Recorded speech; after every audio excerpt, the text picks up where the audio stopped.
Hey guys, what's up? So I thought I would do a little bit of an update as far as my arm goes. So last time we talked, I think I had went to the ER. They really weren't exactly sure what to do, so they put me in a little brace that really wasn't supportive for me, and we've pretty much figured out that it's because of my proximal row carpectomy where they took out half the bones in my wrist. So yeah, I went back because the pain was still going on. It was getting worse. And they were telling me like not to wear the brace all the time, so I was trying to do little things with it, nothing extremely strict. Like what I do for work is I take calls. So like the most I do is type, I don't even have to like type up a huge report. Most of the time it's just clicking on like why they called kind of a thing and typing in like payment information, that's as advanced as it gets for me. But I was wearing it most of the day and just kind of like having it off while I was watching TV mostly, flipping through Facebook a little. But it was still getting worse, and they said to come back if it got worse. When I got there the second time, the doctor I got was just horrible, like really rude. I called my mom on speakerphone so that she could hear, because I was like, am I just being overly dramatic, like because I don't feel well, because I mean that happens. Nobody is like in the best state of mind when you don't feel good. Anyways, so I had a horrible experience with him, and so right after I got done in the ER, I went over to patient advocacy and told them what had happened, and told them that my primary care was trying to get me into ortho but couldn't, and that's how I wound up back at the ER, because ortho was refusing to see me. And I'm like, I can't be the only person to break their arm during COVID. And I was like, and the other doctors don't think it's broken. Well, the advocacy lady was amazing. I'm gonna try to sit you guys down here because I'm on lunch. Need to try to heat something up. She was amazing. She took down my concern. I wrote down a little report of just what happened, kind of leaving out that like the doctor at the ER was a jerk, because that's not really pertinent to what I needed solved.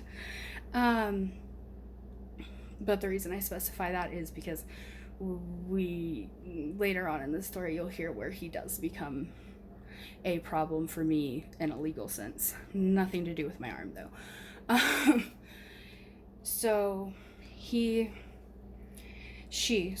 advocacy person was a she, contacted the head of ortho and sent them over my case and my concerns, and then the doctor's reports and whatnot. And that afternoon I got a call from him and he was like, hey, we don't have room in ortho, but I can get you into the casting room so that we can at least evaluate you and look at everything and get you proper support, So I did that on Tuesday. Today is Thursday, and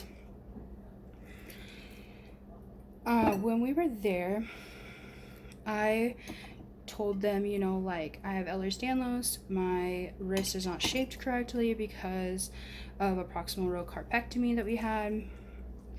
And they're like, oh, okay, we see that, blah, blah, blah. Goes on. I wait there for a little while. A few guys look at it and they're like, well, there is clearly a fracture that's trying to heal. At least one, they said. So we want to but it's healing, so that's good. So they wanted to try to do some kind of support, and I was like, well, a brace, just a standard brace, is not going to work for my wrist because I've tried all of them. If you saw how many braces I had, you would see that I've had everything. And before my surgery, because my anatomy is a little bit different, before I had half of my wrist removed, I had to have a custom brace as well. And that actually helped a lot with pain when I was having really bad pain days, to be able to throw it in that. And so we requested that, and they were like, well, we can't really do custom in the casting room. OT has to do it. And I was like, okay, well, OT has already refused to do it, because that's the other place that they tried to send me in hopes that we could try to resolve it as soon as possible and get somebody who is a little more knowledgeable about orthopedics and Ehlers-Danlos syndrome. I can't even say what my own disease is.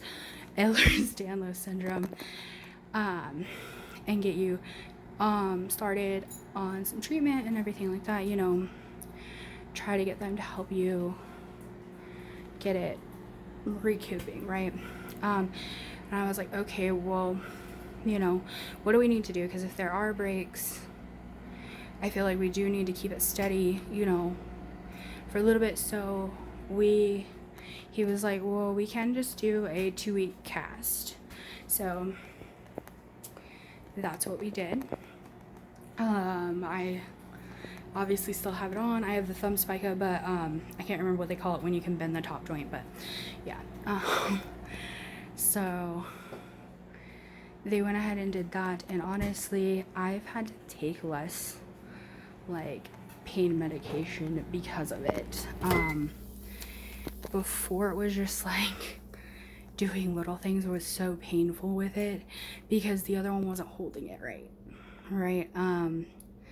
So the other thing is they recommended me like trying to dig around for my old custom one, because they said that sometimes they can reform them.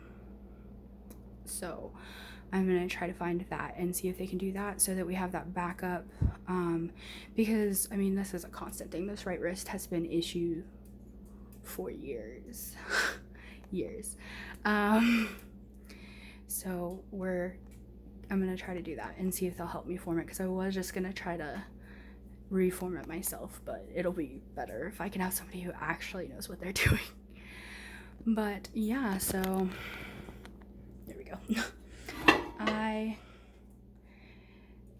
got in there finally. So now for the part where I actually had to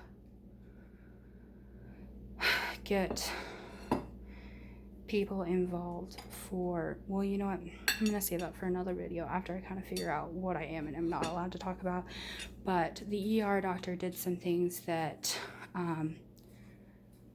made it look like I was breaking one of the contracts I had signed by the way he had put it into the computer, and I did not. So but that's really all the further I'll go into that until I have more details about what's going to happen and what happened. We think that it is just a clerical error, and one of the ladies does think that they will be able to just fix it real quick. So hopefully that. And then we are preparing for a move. I hadn't mentioned it on here yet. Really hadn't told a lot of people, but it's a real thing. My parents have a house already, so it is happening, and me and Allie will be going with them. And yeah, so just a lot of a lot of stuff happening, and an extremely inconvenient time to decide to just break my wrist.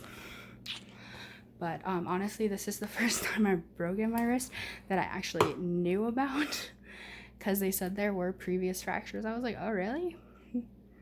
Didn't know. And that's why they thought I originally would just be okay with a regular brace, because I've toughed it out through so many others.